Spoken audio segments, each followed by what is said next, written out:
Hi everyone, welcome to my top 10 games of 2025. If you don't know me, my name's ASSASSINA. Welcome back to my channel. Before we get into it, there's a few things to mention. There's a lot of games that released this year and I didn't get around to it like I typically do because this year was super busy and hard for me. But I will mention at the end which games that I didn't get to play that maybe would have made this list had I played it.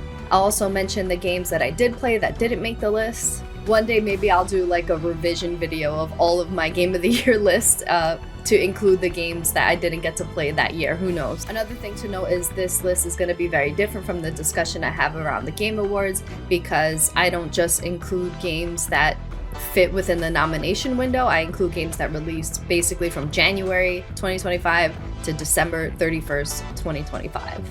This also isn't a critical Game of the Year list by any means. It is a personal, so if you want to share your personal list with me, please let me know in the comments. So I lied a little bit. Again, I've done this before, but this year I'm doing it because I feel like my number one is nauseatingly obvious, and so I'm doing a top 11.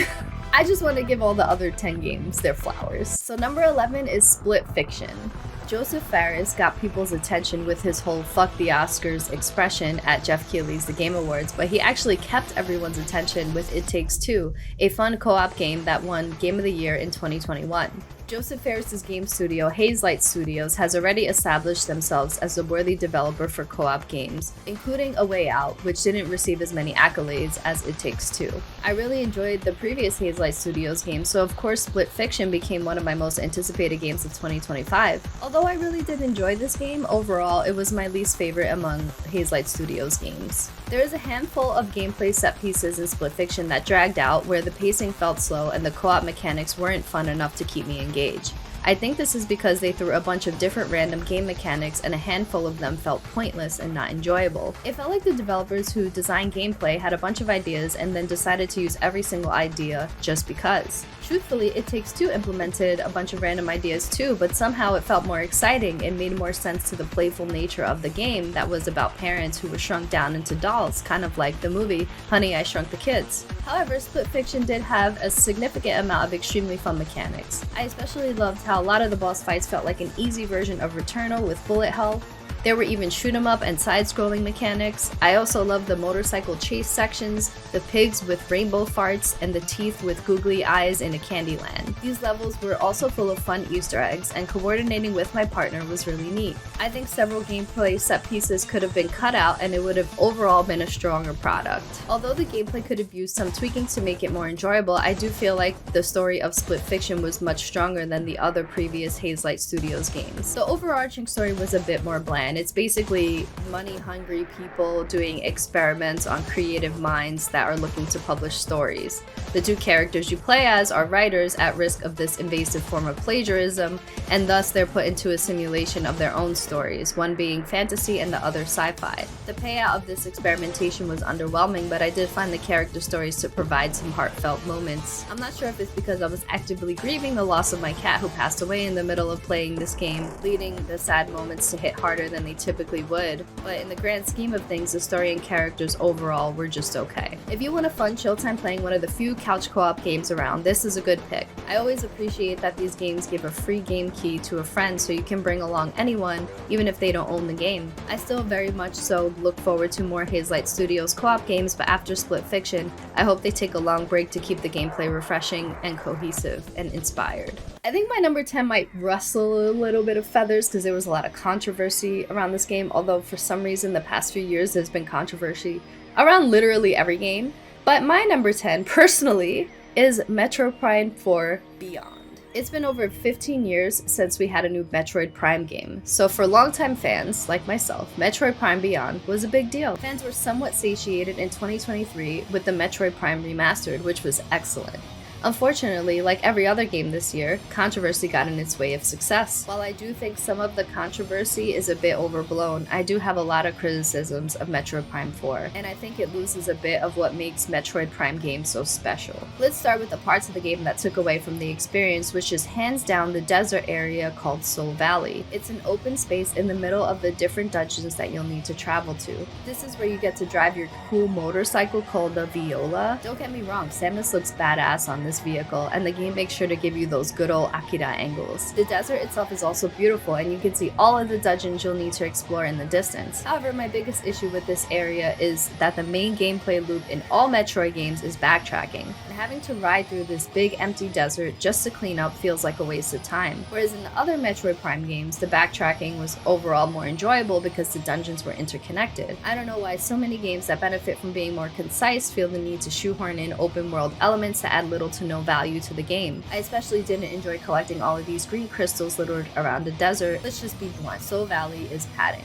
Related to the desert, many people complained about the music in the desert being paywalled behind a $30 amiibo. While I think this was a slightly silly decision on Nintendo's end, I don't think it's that impactful to the enjoyment of the game. I think microtransactions of all kinds have messed up the gaming industry in many ways a long time ago, but I still view this amiibo situation kind of like a cosmetic transaction, which many gamers have come to accept.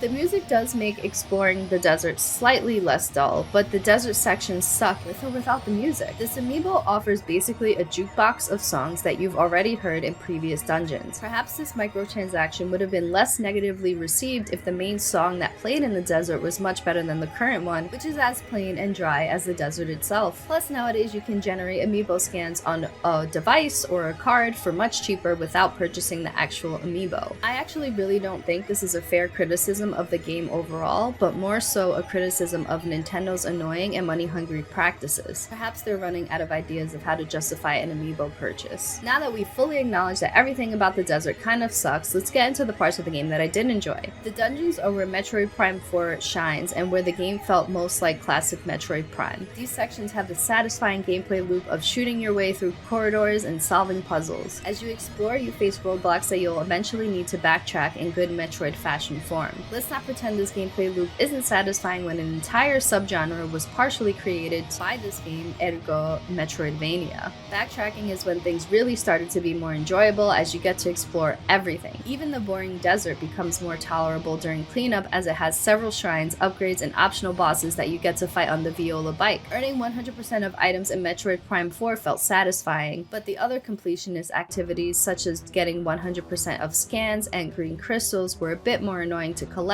because there's just too much of them and it felt like busy work. The shrines in Soul Valley were in similar spirit to those in The Legend of Zelda Breath of the Wild and Tears of the Kingdom, except there's way less to complete. I don't mind these small, concise puzzle experiences, but I still wish they would have baked them into an interconnected map instead of this big, boring, open space. Nintendo games appear to be becoming more formulaic than ever. Another shining aspect that makes Metroid Prime games so special is music, and while I do think the music from Metroid Prime 4 is good, it's no Metroid Prime. These games are known for having banger-ass soundtracks, which really adds to the exploration experience. Unfortunately, this game is a bit of a step down in that department. The last bit of controversy I feel was a bit overblown is the NPC named Mackenzie. Yes, he's annoying, especially when you first meet him. However, he's barely in the game. It feels as though gamers were way too influenced by the early previews of this game, which painted Mackenzie to be this persistent nuisance. You'll be annoyed by him for about 10 minutes in the beginning of the game. Then after his first introduction, you don't have to hear from him much. Instead, you'll be meeting other NPCs that aren't by any means memorable, but they're still just fine. This game tries to get you to care about the NPCs, but ultimately they just took away from the sense of isolation I'm used to feeling in these games. The story and characters are not at all where this game shines. Overall, the original Metroid Prime remains the shining star of the series, and after many years of waiting, it's sad to see Metroid Prime 4 Beyond feel like a step down. Even with all my criticisms, I quite enjoyed my time and especially enjoyed the dungeons and boss fights. I love that Nintendo kept these gameplay sections and visuals very classic while modernizing some of the controls to feel a bit more fluid. I wish we could Thanos snap the Soul Valley Desert section completely out of the game and instead focus on good level design by connecting the dungeons together. Metroid games thrive in being concise, so I wish Nintendo wouldn't stray away from what makes these games so special. My number 9 is Ghost of Yotei. When Ghost of Tsushima was released in 2020, it became one of my top 3 games of that year because of the absolutely breathtaking world, creative way of leading players to different open world activities, Jin's story and his adventures with the characters characters around him, and an ending that led players to have interesting discussions regarding morality as it related to the final choice in the game. When Sucker Punch announced that they were making a new game following a different character and setting, I was very excited. Ghost of Yotei released this year and improves upon almost everything that Ghost of Tsushima did except the story. We play as a female Ronin named Atsu, and her story is very simply a revenge story, which could be fine in concept, but it's poorly done in execution. We've seen other revenge stories in other PlayStation first-party games, most notably The Last of Us Part 2,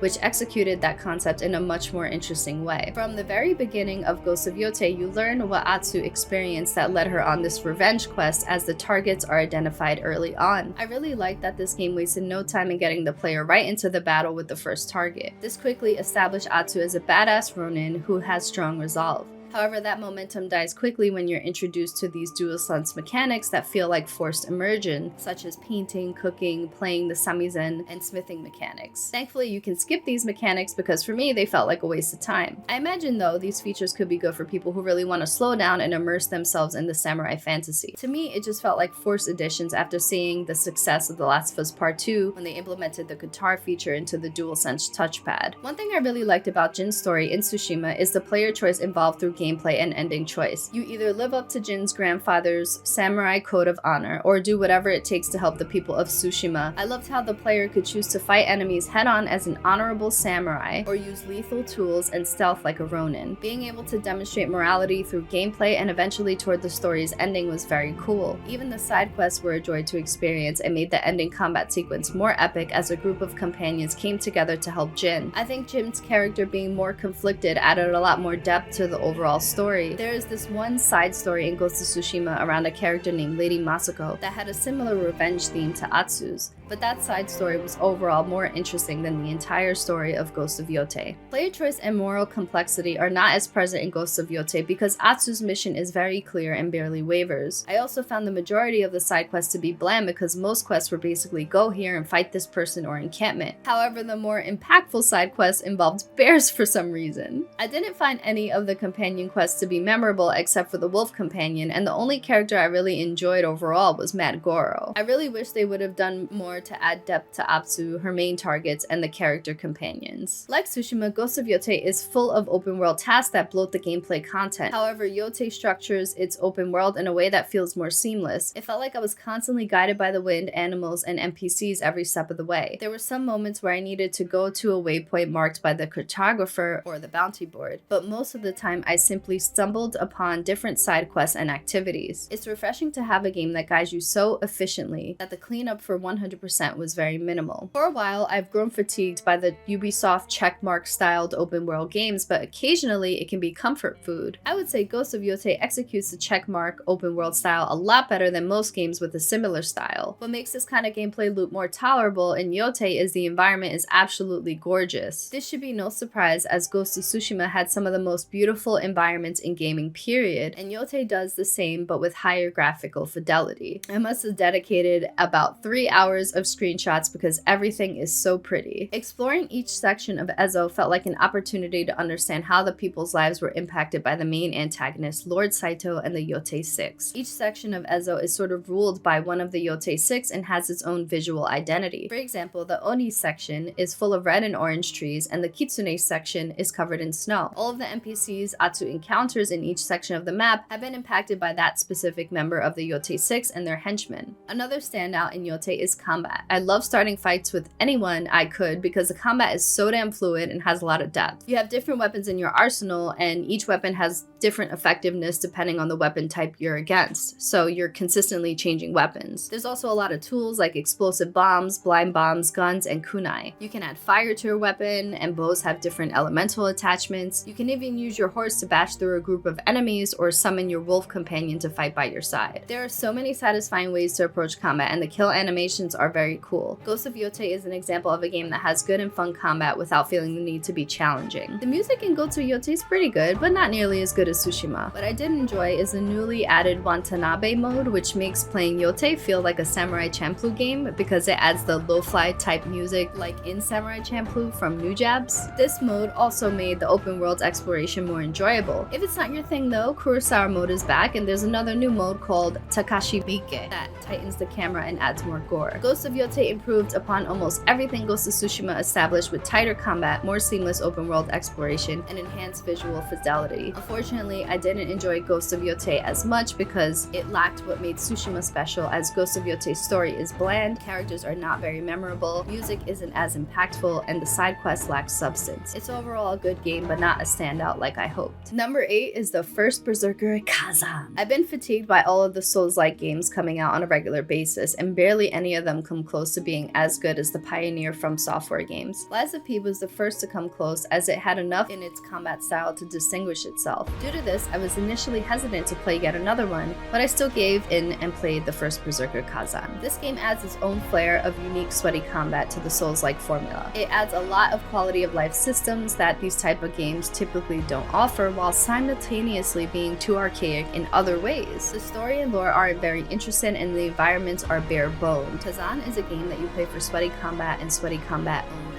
Let's just get the bad stuff out of the way. I didn't skip through the game's dialogue, but I wanted to. I think you can get everything you need out of the game even if you skip the notes and dialogue. Even the environments are kinda meh, with quintessential biomes that lack detail. The only cool thing about the environment is seeing this giant black hole looking eye in the sky at every single location you were at. The art design is cel-shaded, which is fine, but only the characters and enemy designs were cool. The developer Neopal had a strong voice cast, but the writing shows that the narrative team didn't take full advantage of this strong team of voice actors. Which is crazy when you think about it, because Ben Starr is literally Verso and Kazan. This brings me to the next mediocre thing about this game, which is level design. I do appreciate linear games, and many of these levels are linear like the OG Dark Souls, but the shortcuts didn't have the connectivity that makes these kinds of games have special level design. I think the level design is overall serviceable, but it clearly didn't take inspiration from the pioneers of Souls-like games. The music was also okay, but nothing amazing, because it didn't really accentuate most boss fights or levels. Even the combat encounters between boss fights were fine, but nothing groundbreaking or interesting. The first Berserker Kazan's bread and butter lies in the combat, which feels like a combination of Sekiro and Code Vein. You can choose a dodge or parry playstyle depending on the weapon and skills you choose. Skills can be respec'd at any time, which is very helpful. However, the stats aren't as easily reallocated, so you must still commit to a weapon,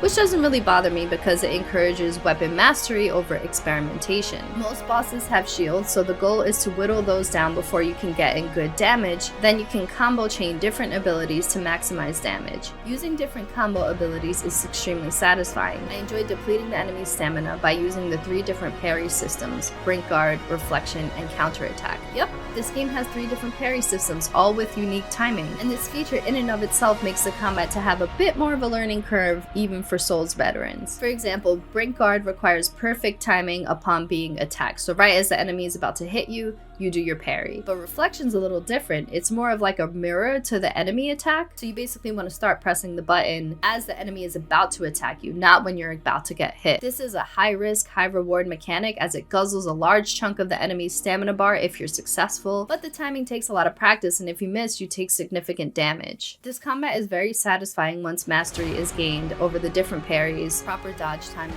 and memorizing boss attack patterns. Each boss has a different dance, which is very reminiscent of Sekiro. However, unlike Sekiro, Kazan's bosses aren't as distinctive. You can see that several of the bosses had similar attack patterns. It's almost as if they copy and pasted the boss's assets with some minor tweaks. I don't find this to be an issue, but overall it made only a handful of the boss fights truly memorable. What I really enjoyed about Kazan's unique spin of the Souls-like combat is some of the quality of life elements, most notably earning Lacrima, which is the Souls aka currency system that you use to level up your stats, and you actually earn Lacrima even when you lose to a boss fight, so every attempt gives you Lacrima. This makes losing to the boss and learning its attack patterns a lot more rewarding. Another good quality of life element is the Lacrima is left outside of the boss arena, so you're not spending the beginning of the boss fight trying to pick it up. You also don't even need to press a button to pick up the Lacrima like you do with the Souls games. It automatically picks up just as you walk through it. There's a lot of cool ways to earn Lacrima, such as dismantling useless loot, killing enemies of course, and there's also consumable items that will give you lacrima, but they also heal you in a pinch. This reduces the urge to grind enemies for lacrima and instead allows you to go all in on boss fights. I know this is a minor improvement, but every time you have enough lacrima to level up a stat, the color of the number changes, which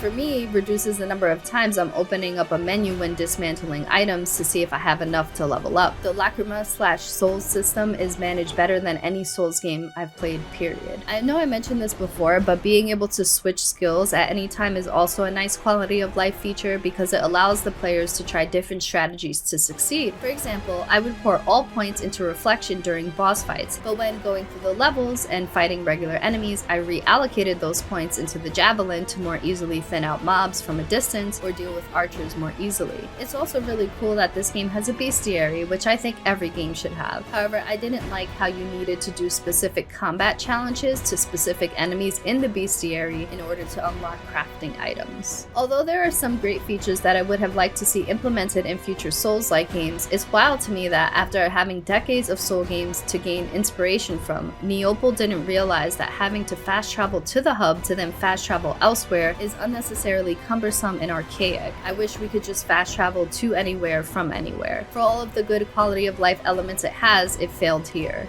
In terms of difficulty, this game is surely challenging, but if you're intimidated by these types of games, no worries. There's an easy mode and a spirit of advocacy summon that is available to make things easier. Even for the hardcore gamers, playing on normal difficulty without summons isn't really that bad. I think the first Berserker Kazan is a game that would only be enjoyed by people who are into Souls-like game combat. It has a combat system that's distinctive enough from other Souls-like games to make it worth experiencing. However, there's not much else intriguing about the game aside from combat. Personally, I think Liza P did the whole Souls-like inspired thing a lot better. Number 7 is Dispatch! We live in a time where superhero fatigue is very apparent and the faith in Telltale games has diminished. Yet former Telltale game developers come together to form ad hoc studios where they create a comedic, mature, narrative-focused superhero story with their debut game, Dispatch. This game, released episodically and in good Telltale fashion, is focused on narrative and decision-making. Now that I've finished the story, I can confidently say that this game ranks number 2 as my favorite story told this year, 2025. Every decision held so much weight and felt extremely impactful to how things played out with this amazing cast of characters. You play as Robert Robertson, who was a superhero called Mecha Man. This is until his suit was destroyed, thus ending his superhero career. He then takes on a job at a superhero dispatch center, SDN, where he is tasked with transitioning a group of supervillains into superheroes. It's refreshing to see this kind of story told in a unique way that doesn't feel like it was directed by James Gunn. Half of these characters are voiced by renowned voice actors such as Aaron Paul and Laura Bailey, while others are voiced by a group of streamers or content creators like Moist Critical and Jacksepticeye. Regardless of the voice acting experience, I enjoyed every character and strongly believe that Aaron Paul would have been a worthy contender for the best VO at the Game Awards. I love these group of characters and the dialogue is so good. My one minor criticism of the writing is sometimes the cursing and inappropriate jokes felt a bit forced, but they were few and far. The game is extremely crude and I was actually thankful that the team implemented the option to censor nudity, although I do feel seeing a supervillain flying around with his dick out is both gross and hilarious. The engine used in Telltale games had eventually became outdated and unpolished, but the animation in Dispatch is perfect. The animation reminds me a lot of the show Invincible. The characters' facial expressions were so subtle yet impactful. The combat scenes were extremely fun to watch and gory. I was grateful this game gave you the option to disable QTEs and have a more cinematic experience because I always found QTEs to be an insubstantial way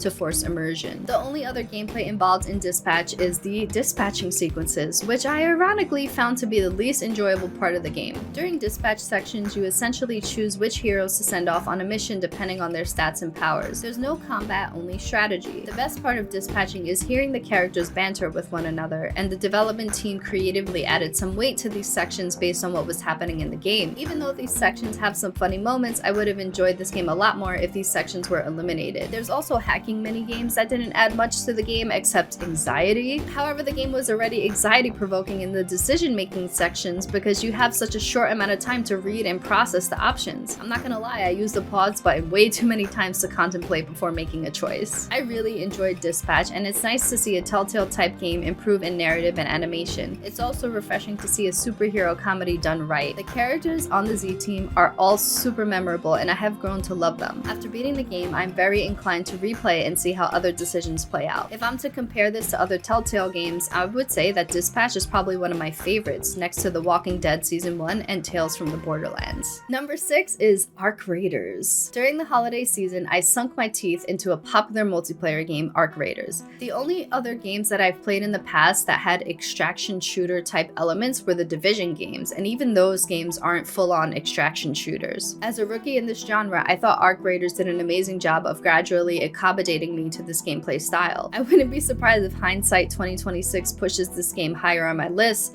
I just haven't had enough time with it. Either way, I've been so addicted to this game and I wind up staying later than I probably should have just to play it. On paper, Arc Raiders doesn't really sound like anything special. It's set in a 2180 post-apocalyptic Earth where machines called Arc invaded and forced humanity to seek refuge underground. You play as a raider that goes above ground to scavenge resources. Above ground, you'll face a variety of different Arcs, from the smaller ones called Wasps to more challenging and bigger ones like the Rocketeer or Bastion. There's even a queen, but I have been avoiding her. You can choose to join a squad with a friend or randoms in a match, but if you want, you can also go on a solo raid. The true charm of this game is in the proximity chat, as you and or your squad will not only be encountering Arcs, but also other raiders. Not every raider is friendly though, as they can kill you and extract with all the loot from your dead body. Therefore, you can toggle the chat on to let other raiders know if you're friendly, ask for help for missions or resources, or use your IRL charisma stats to talk them out of killing you. I have met raiders from all parts of the world, the real world, and some that have actually shared their real life stories while scavenging and completing missions. Some of them even decided to join me on my mission, which was really cool. The close proximity chat makes Arc Raiders feel like a simulation. But if you're a little bit antisocial, you don't need to have the mic on. There's a lot of emotes and commands to communicate what you need, but I think if you play this way, you're missing out on what makes this game truly special. I felt constant tension playing Arc Raiders because when you enter a map, you're constantly looking around to see if you're being stalked by an Arc or other raiders. If you make too much noise, you can attract Arcs to your location, and some of the Arcs will alert other Arcs to attack you. Therefore, you're better off playing this game like a stealth game, as running, setting off alarms, or even calling an extraction elevator will bring attention to you. These Arcs are not easy to deal with, as they each have a specific weak point that you need to focus on, because if you miss the weak point, then you're basically wasting your bullets. Even the easier Arcs deal devastating damage and can take out an entire base shield in one shot. I'm at the point of the game where I don't stand a chance against the majority of the Arcs, so I'm constantly on edge. You can bring a flare if you get in trouble and need help from other raiders, but there's no guarantee that they'll come to your SOS call. I imagine the difficulty of these Arcs can be a bit of a turnoff for some players, as losing all of your loot can feel discouraging. However, the development team mitigates this nicely by allowing you to equip a free loadout if you want to play it safely for a quest. Part of me wonders if having easier Arcs on the lower level map would help with this criticism, but the other, perhaps more masochistic part of me enjoyed that this post-apocalyptic setting actually felt threatening to humanity and to my life as a player. I had to learn how to deal with these things or I die. Due to this, Arc Raiders low-key feels like a horror game. The sound design in this game is excellent, and playing with a headset really adds to the experience because you can hear every footstep, the spinning fan of a nearby Arc, and gunshots or explosions in the distance. Being keen on the sounds in the game is really important for survival. There's a handful of maps available and they're all very pretty, with a variety of different biomes like arid wastelands, flooded cities, futuristic spaceports, and a gorgeous mountainous region. You can see the remnants of the old world with abandoned cars and rundown facilities. Arc Raiders is truly something special and offers a unique experience that I haven't had in any other game. I'm not equipped to measure how it stands against other popular extraction shooters, but I'll definitely be examining this genre a bit more closely after playing this game. I don't think this game is for everyone though, but there's no doubt that its popularity is justified in a market stacked with multiplayer games that are just reskins of one another for cash grabs. Number 5 is Elden Ring Night Rain. From Software is firing on all cylinders, releasing Armored Core 6 Fires of Rubicon shortly after Elden Ring. After that, the Shadow of the Erdtree DLC, and then this year with Night Rain. All the while, the Dust Plugs is cooking for the Nintendo Switch 2 in 2026. Part of me needs them to slow down, but the other part of me is a glutton. Thus far, From Software hasn't let me down, but developing a multiplayer-focused experience with Night Rain was an unexpected pivot for the team. This just isn't what I wanted.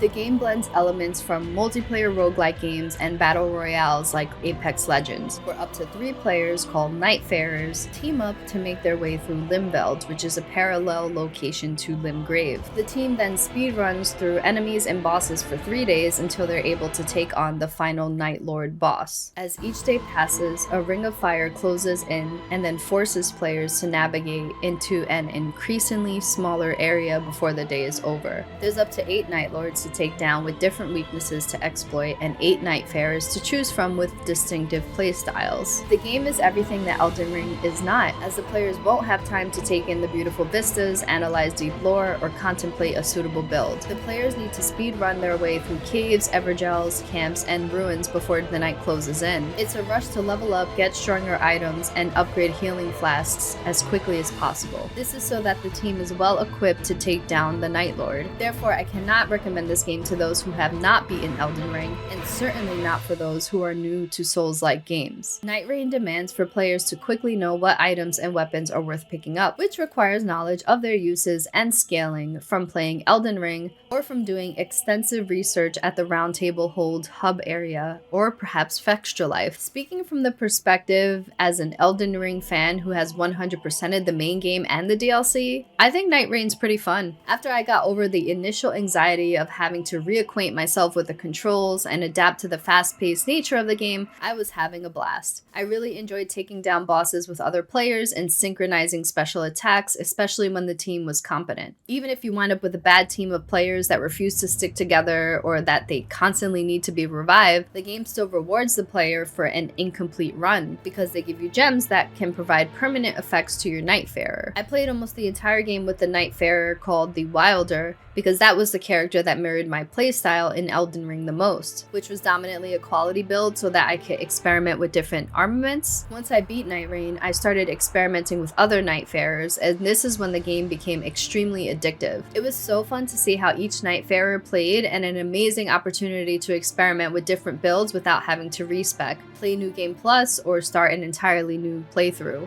I always found myself sticking to strength and quality builds in From Software games, so being able to swap around as other classes whenever I wanted to without having to go through another playthrough was an absolute blast. I found myself having the most fun with Iron Eye, Recluse, and the Duchess. The best part about playing Elden Ring Night Rain is being able to try different weapons and experiment with different items and different builds without having the commitments that are required in the core Souls games. It's crazy how vast each Nightfarer's kit can span and how high the skill ceiling can be for all of the Nightfarers. Players can solo run if they choose, but the game is intended for multiplayer. One of my favorite moments involved an unruly teammate rage quitting and then me and the remaining teammates successfully taking down the Night Lord as a duo. Either way, expect to spend about 45 minutes per run, where you'll need to be locked in pretty much the entire time until right before the Night Lord boss, where you can maybe take a pee break or something. But is also pretty cool is the amount of From Software fan service, as you'll be fighting known bosses from Elden Ring and the Dark Souls trilogy. Players can also unlock cool skins from beloved NPCs like Solaire, Onion Bro,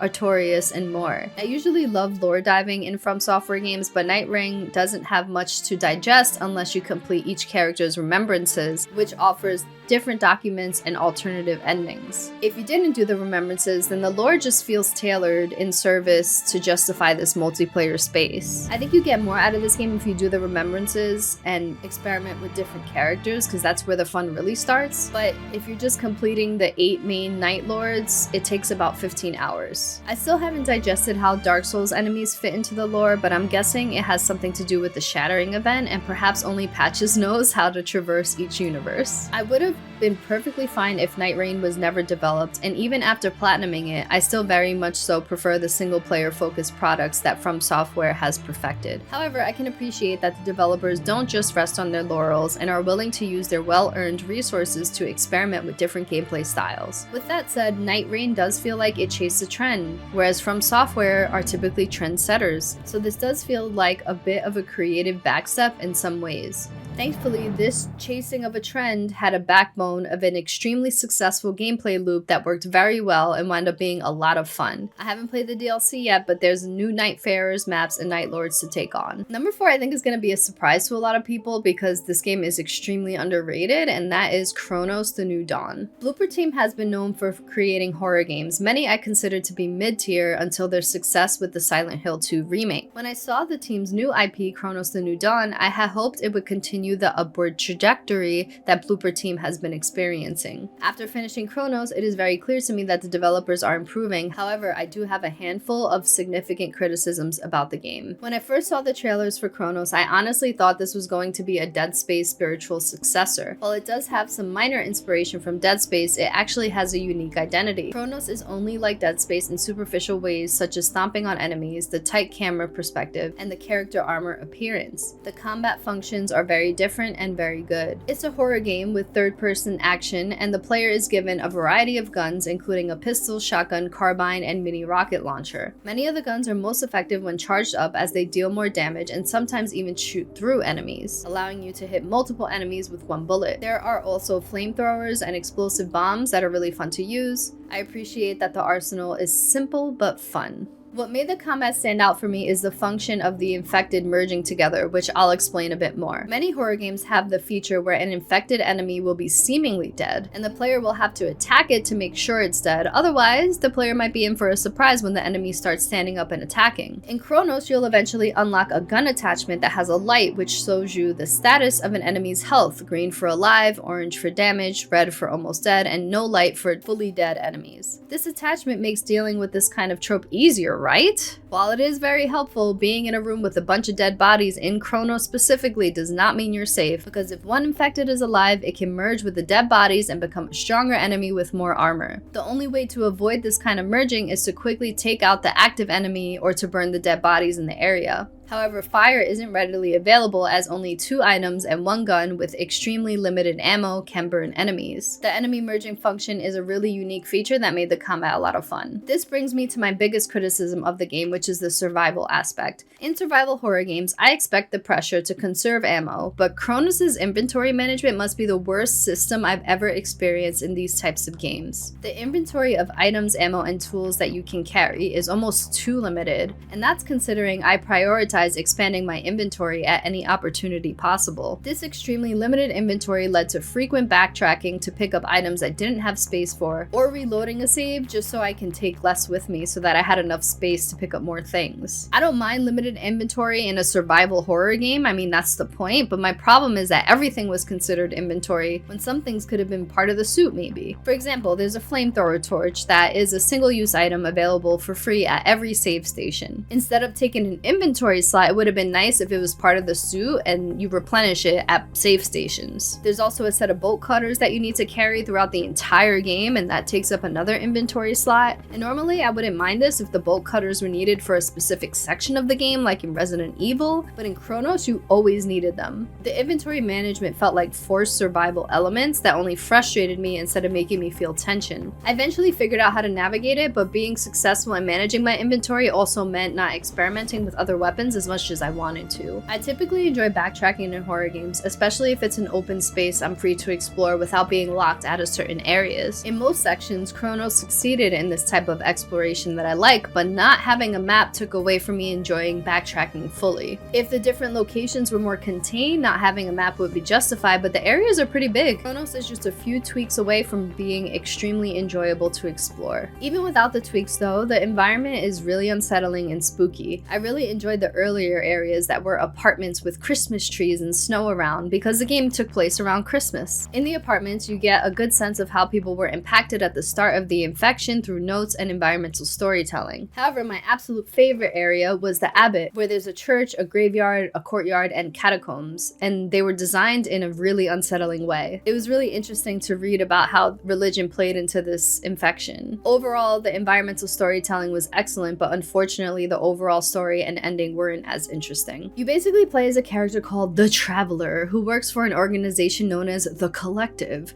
where your mission is called the Vocation, and you need to extract the essences, which are basically souls, of various targets who did not survive the change, which is the apocalyptic event in the 1980s Poland that created an infection where people turned into monsters that can merge with one another called orphans, which I'm surprised is not called the orphans. As the traveler absorbs the essences, she begins to demonstrate more humanity. The cool part about the essences is that if you go AFK and your character is standing still, the essences start speaking out loud. However, these essences eventually cause the traveler to experience hallucinations, which really led to some annoying and superficial jump scare moments. There are some twists that reveals the motivations for some characters and how the main character plays into the story, but I found some of the character motivations overall to be a bit underwhelming. Like many games, there is a true ending that can only be completed on New Game Plus, and I appreciated that the New Game Plus experience was more enjoyable with a fully upgraded arsenal and being able to experience the different context clues for the game's revelations. More importantly, New Game Plus felt extremely relevant to the story, which was a nice treat once you experience the true ending. However, you don't need to play New Game Plus to fully understand the story, unlike another horror game that released this year. Finishing New Game Plus simply adds a level of immersion into the story that makes a lot of sense. Due to this and the fun combat, I feel Chronos: The New Dawn was actually a much better horror experience to play around spooky season. The enemy designs are also fantastic. As you can imagine, it's a bunch of zombie type looking enemies with guts and various human parts attached. The game has a lot of enemy variety with the merging features of the orphans. Some orphans have multiple heads, some have a head coming out of a rib cage. There's also headless orphans with multiple arms. There's big blobs of guts with faces and a lot of creepy configurations of human body parts. The game also did a good job in placement of the orphans, which made the combat experience fun and spooky. For example, there were these orphans stuck on the walls that were really hard to detect. They can grab you if you didn't notice them quickly enough. This is where the light attachment came in handy, because it was fun to peek around different corners and find the right angle to shoot them down before they could see you and unexpectedly spook you because they blended so well into the environment. Chronos: The New Dawn has some banger soundtracks with an 80s John Carpenter type feel. It also has a save room song that I can imagine being iconic in a similar way to the save rooms in Resident Evil games. I just wish more people would play it. Unfortunately, this game is not getting enough attention because it came out when there are so many other games released, including a heavily anticipated Hollow Knight Silksong that shadow dropped. This game has decent review scores, but it's severely underappreciated by the overall gamer base, and I'm not saying this game is a Game of the Year contender or anything of that high caliber, but it certainly is the perfect game to experience as we transition from Halloween to Christmas. I enjoyed it a lot despite having a handful of criticisms, and it made the list. I want more games to be concise like Chronos, so part of me is a bit disappointed by its lack of popularity. I'm hoping as time goes on it gets the attention it deserves, and this will empower Blooper Team to keep on improving as a development team. I'm personally looking forward to any new IP they develop in the future. Oh, and more importantly, this game has a deep appreciation for cats. They're even a collectible, and you can pet them. Number 3, I was hesitant to put on my list, and I considered putting it lower because it is a remake. However, I really love this game, and because this is my personal list, I felt like I needed to put it where I wanted to in terms of what I enjoyed this year, and this was definitely up there with my enjoyment. That is Metal Gear Solid Delta Snake Eater. In 2004, Konami blessed gamers with one of the best Metal Gear Solid games ever, Metal Gear Solid 3 Snake Eater, a time when cinematic gaming was advancing very quickly. If you ask me, this game was already perfect and didn't really need a remake, but I was not at all opposed to re-experiencing this amazing game in its modern glory in the 2025 remake, Metal Gear Solid Delta. I was looking forward to seeing this game modernized and experienced by players new to the series. I'm not going to rehash in full detail what makes this game amazing, as all of those talking points are applicable to the original game. As this is a one-to-one remake, this game was already thriving in its emotional storytelling, quirky characters, silly dialogue, engaging stealth combat, and a variety of creative ways to approach the extremely memorable boss fights. Seeing the remake bring all of that goodness back to life with better graphics and more modernized gameplay is a treat. The original game was already extremely cinematic, but the modernization added a lot of emotional depth to certain scenes, especially the scenes that demonstrated the inner turmoil that the boss faced throughout the game. If you're someone who preferred the gameplay of the original game, there is a legacy mode. I know many would argue that the level design, which has been unchanged in the remake, is a better fit for the legacy style gameplay. Personally, I enjoyed the modernized gameplay feeling a bit more like a third-person stealth shooter, although I will admit that these changes made the gameplay a lot easier. Even playing the game on extreme difficulty and earning Foxhound rank was much easier than in the original. For me, it was a welcome change, and the newly added ghillie suit made getting Foxhound rank even easier. To earn this suit, you need to collect the Gakko ducks in the game, which is a new collectible to the remake, in addition to the previously existing collectibles called Carotins, which are frogs. The Gakkos function just like the Carotins, except they're ducks, so collecting all of them was not at all exciting and felt like unnecessary padding. And you still had to shoot them when you were on the motorcycle with Eva, but thankfully, it was much easier with the modern controls. There's also an easier way of tracking the Gakko and Carotin collectibles in the main menu, which I really appreciated. Some other changes that make quality of life improvements is the camo and radio quick menus using the D-pad, whereas in the original, it felt like another hour of gameplay time was added because of the number of times you needed to go into your menu to get to these things. Additionally, autosaves allows for less time calling paramedic to manual save, but most of us probably still wanted to hear Kojima gushing over movies he loved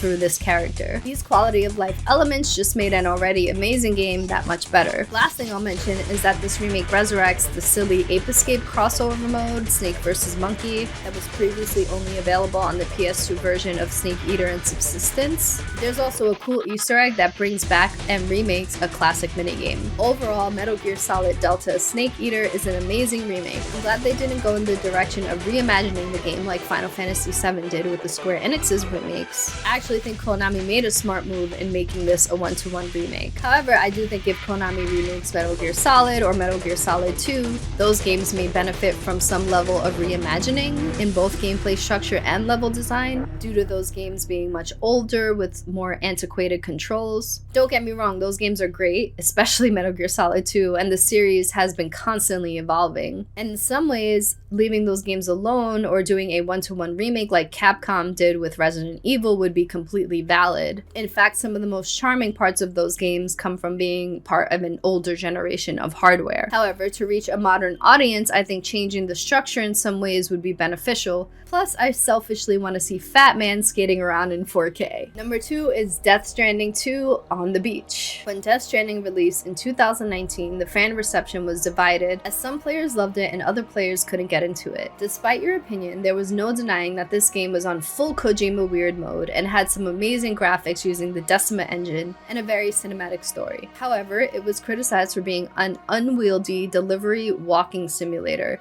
that many found to be boring. Death Stranding 2 on the beach improves upon those criticisms by adding many gameplay mechanics that function similarly to Metal Gear Solid 5. This is the closest game to scratching that itch since Metal Gear Solid 5 released in 2015, which still stands as having one of the best combat mechanics of all time. The comparison to Metal Gear Solid 5 is almost exclusively related to combat, as there's a handful of camps that you can clear out using a variety of strategies such as stealth, hand-to-hand combat, silenced weapons, and throwable weapons. In the first Death Stranding, weapons weren't encouraged because if you killed an enemy without burning the corpse in an incinerator, it would cause a void out, where a huge part of the map would implode, destroying everything nearby. Kojima Productions circumvented this by creating non-lethal firearms. We might not have D-Dog, D-Horse, or Way to Fulton Sheep to Mother Base, but Death Stranding 2 offers its own variety of tools to conduct deliveries, push through enemy camps, and deal with BTs, which is the monster-type enemies. Therefore, from a lore perspective, this game really feels like the people trying to survive this potential extinction event have made advancements in the technology and strategies that they use to deal with the human enemies and BTs. From a gameplay perspective, it makes deliveries less janky, as vehicles function a lot better and there's a lot more tools to use. If making deliveries was what turned players off to the first game, this gameplay system is still very present in Death Stranding 2, but functions overall a lot better. For players who love solving the more complicated puzzle of making deliveries, you can just take the harder route if you want, but overall making deliveries is a lot easier. My biggest issue with the gameplay is that a lot of the cooler and more useful mechanics are introduced toward the end of the main story, and some are only unlocked if you do side content. There's way too many redundant side content to even justify doing it all. I tried, it was too much.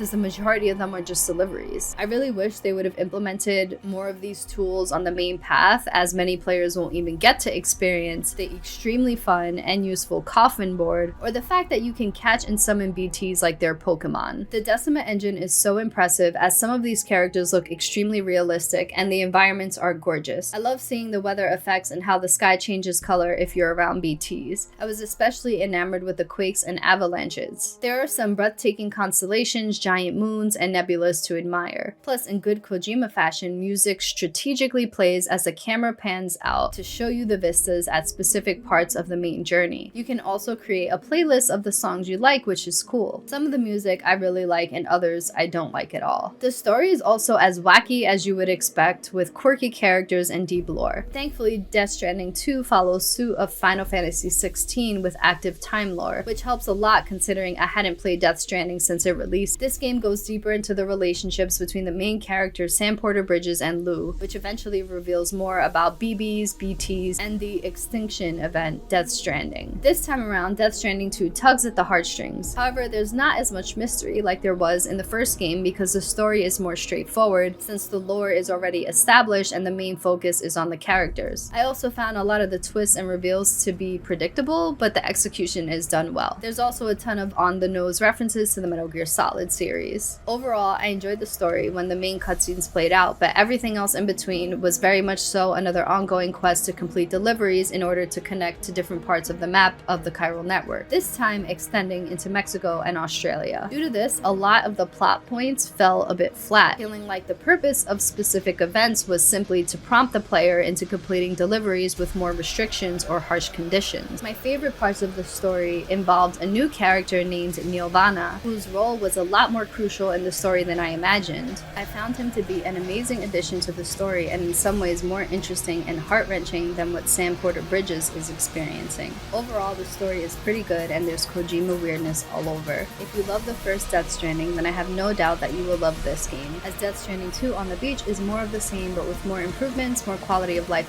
gameplay elements, going slightly deeper into lore, and a continuation of a very creative story. Number 1 should be extremely obvious, and that is Clair Obscur Expedition 33.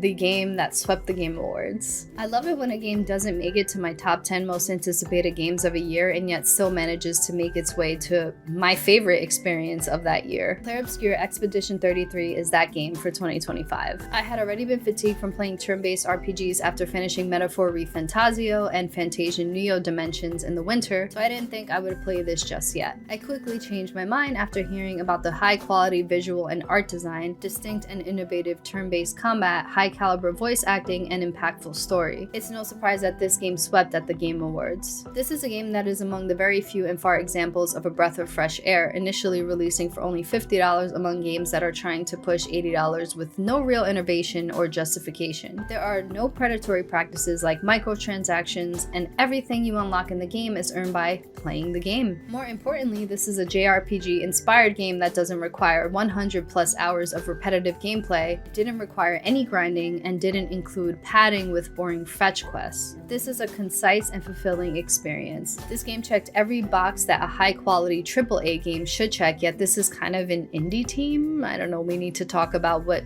indie means nowadays, but it didn't ask consumers for much. When I say it checked every box, I mean every box for top-notch graphical fidelity, environmental design, art and character design, voice acting, story, sound design, music composition, combat design, stylistic UI, and innovation. Before I gush, let me lay out a few criticisms. The most blaring issue is the lack of a map or mini-map in each location. I usually wouldn't mind this in a more linear level design, but these areas have a lot of different twists and turns, thus leading the player to spend too much time retreading old ground just to make sure nothing was missed. I also wish there was a better way to mark things on the overworld map, because there are some areas or enemies that I wasn't properly leveled for that I wanted to go back to once I progressed a little bit more. Thankfully, the overworld map was small enough to get around, so it wasn't really that bad. Structurally, I think the game could have used a bit more work, as you can do endgame content before finishing the main path, and then you wind up over leveling, which trivializes the final dungeon. Another recommendation for improved quality of life would be to implement a retry option during battles. Metaphor Refantasio had me a bit spoiled with this option because if a battle wasn't going my way, I could just restart instead of having to go through with the entire battle and then spawning quite far away from the enemy and thus needing to spend even more time making my way back to fight it again. There are a few other minor critiques regarding combat that I'll touch on soon, but everything else is immaculate.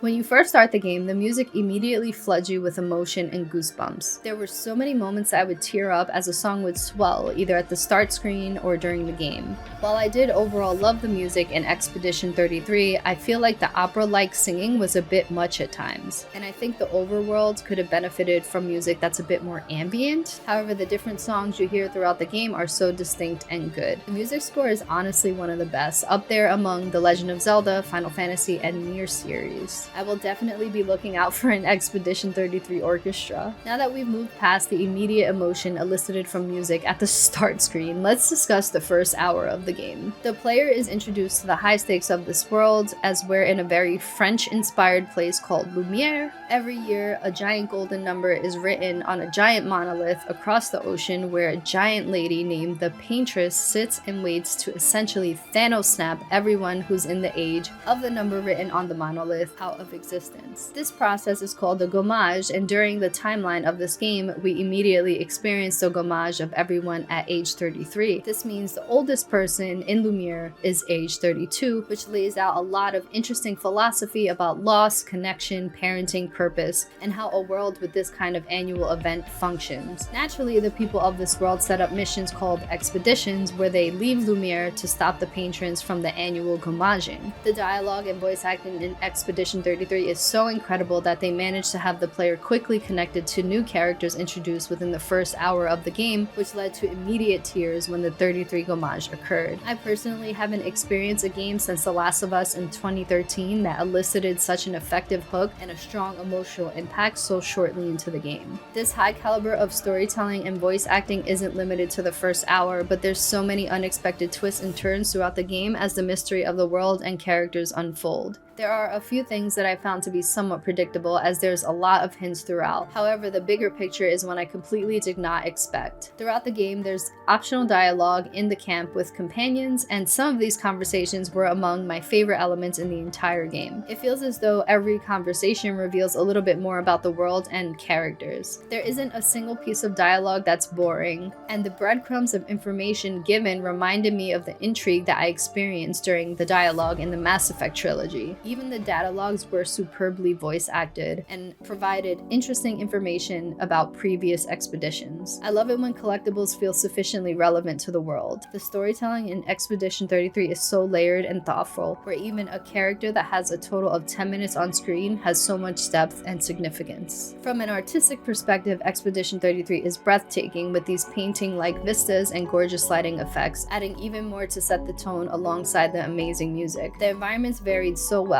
as they're not limited to the typical biomes you expect in games like grass, snow, and desert. There were underwater ruined cities, coliseums filled with cloth, muted landscapes with a touch of golden light, structures filled with emotive masks, and so much more. The best game I can compare it to in terms of environmental art design is Elden Ring. I also adored that you can always see the giant monolith in the distance at any location you are, and you can clearly see nearby locations that you may have previously visited on the horizon. I took so many screenshots after gawking at the many beautiful scenes. The combination of color, music, character and enemy design, voice acting, and facial expressions all came together to craft a masterpiece of art in a video game. Many people have praised Expedition 33's comeback for being an innovation to turn-based combat, in the same way that Persona 5 reinvigorated that combat style in 2017. The UI is clearly inspired by Persona 5 with a very stylized look and fully animated movement. Then the combat design goes further by adding in parry and dodging mechanics, making the turn-based style less passive. Usually when playing turn-based games, a player can walk away or look at their phone when it's the enemy's turn, and the result is all the same. In Expedition 33, you need to stay locked in because you can have the perfect build or strategy to exploit an enemy weakness. If you miss the dodge or parry cues, you will fail. I think this aspect in and of itself appealed to gamers who aren't typically into turn-based games. I really enjoyed this combat innovation for the base game, but I did find some of the optional bosses bosses in the extended world or during the endgame to be a bit too gimmicky for my liking. For example, some enemies would completely defy turn-based combat because they would literally attack your party 20 plus times or go 10 plus turns before you could retaliate. I found this to be quite annoying at times, especially because the parry timing wasn't precise enough to justify it. The enemy attack animations are there to confuse you, and if you parry a millisecond too early or too late because you got faked out by an enemy animation, you're gonna get hit or fail with no option to maneuver last minute. This was especially apparent against one of the hardest bosses in the game that isn't part of the main campaign. Before you come at me with the get good comments, I've played many sweaty games with punishing combat like the Dark Souls series, Sekiro, Elden Ring, Lies of P, and more recently the first Berserker Kazan. I've also platinumed most of them and played a handful without co-op or summons. This specific boss that I'm talking about in Expedition 33 didn't even give the player a second to learn the attack patterns because it had like 10 or more different combat sequences and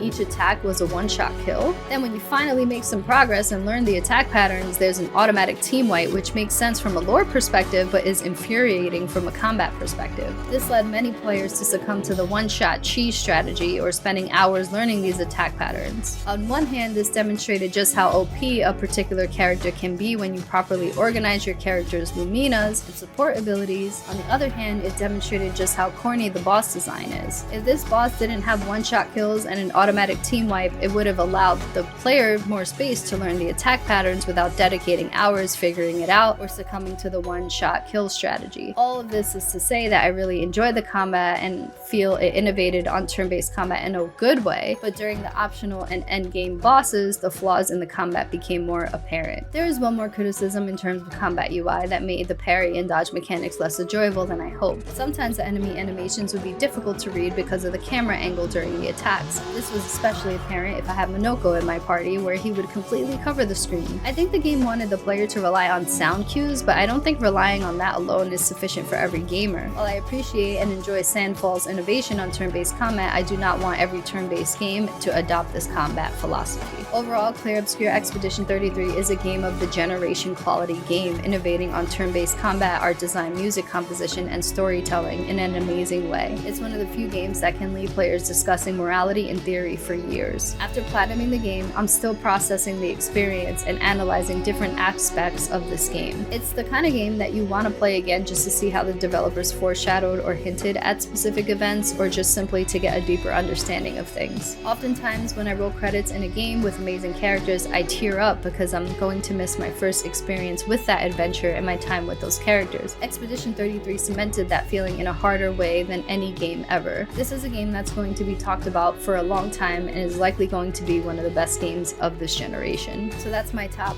11 games of 2025. Let me know what you thought of my list. Let me know what your list is. And also, I wanted to just mention briefly some other games that I played that didn't make the list.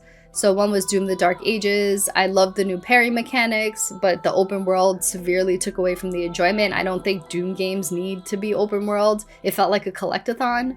And the music wasn't as good as when Mick Gordon was involved. It's pretty much the weakest of the modern Doom games, in my opinion. The other one that didn't make the list was Donkey Kong Bonanza, and I know that's crazy because this game was nominated for Game of the Year, but for me, although I love the ending, I think the ending was fantastic. Like, the last 2 hours of the game were solid.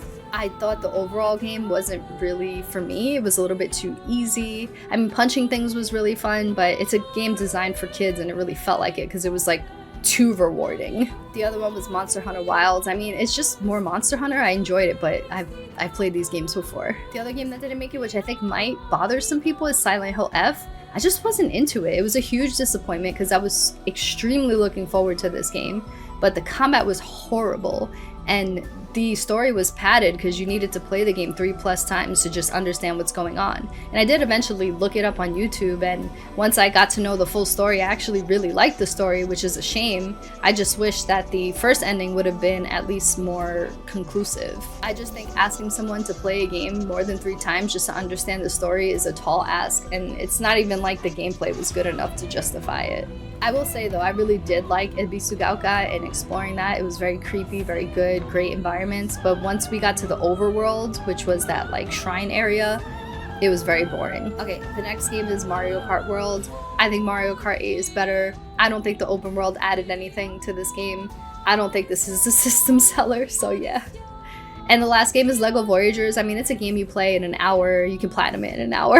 It's very easy. It's a kid's game. All right, some of the games that I didn't play that I want to play that might have ended up on this list had I played them.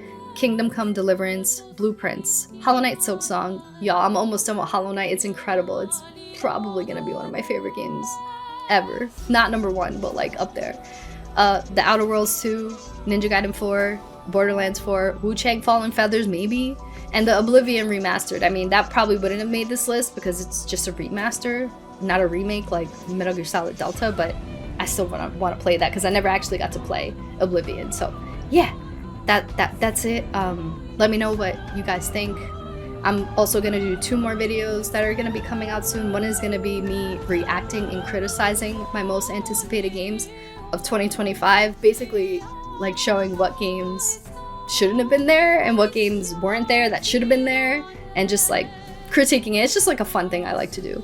And I'm also going to do my top 10 most anticipated games of 2026, which will come out in January. So look forward to that, or I hope you look forward to that. If you watch this, if you've been part of my channel, if you're new to my channel, either way, like, thank you so much for joining me on 2025. It was a lot of fun. I do this for fun as a hobby. I just like it. I love talking about video games. It's like my favorite thing to talk about. So thank you for joining me on whatever happened here on the channel. And yeah, I'm hoping in 2026 to enjoy more games and hear from you guys about your opinions on the games that we experienced together on the channel, or just that you guys want to talk about, period, in the comment section, or however we communicate. We'll see what happens.